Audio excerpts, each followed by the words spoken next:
معقولة لسه بتسأل ايه هو تحدي 240 ساعة لنزول 4 كيلو في الوزن واحنا في خامس يوم؟ معقول احنا هنقدر ناكل عيش وكمان نخس 4 كيلو؟ يلا بينا اقول لكم اليوم الخامس بدأته ازاي. بدأته طبعا بتحضير المشروب الاخضر، وزي ما احنا عارفين ان احنا لسه مكملين صيام الستة من شوال، بس قررت ان انا اخزن مجموعة من المشروب الاخضر في الفريزر عشان مش كل شوية اطلع واعمل. بس طبعا زي ما انتم شايفين اتبهدلت جدا، ما تتهوروش زيي. المهم بدأت اليوم بكوباية من المشروب الاخضر، وبعد كده اخدت 2 من البايتس اللي انا حضرتهم من الموز والسمسم. تحفة جدا، لازم تجربوها.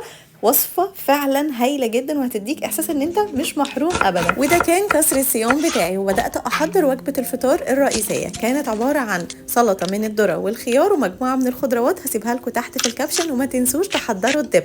الدب هو اكتر حاجة هيحببكم في السلطات ويحسسكم ان انتم مش زهقانين ابدا.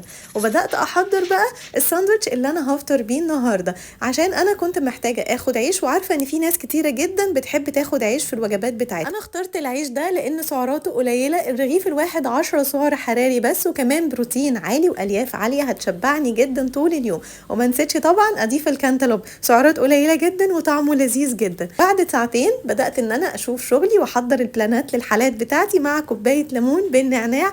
تحفه جدا. وكانت اخر وجبه في اليوم ده هي السحور رايب مع مكسرات، وكنت شبعانه.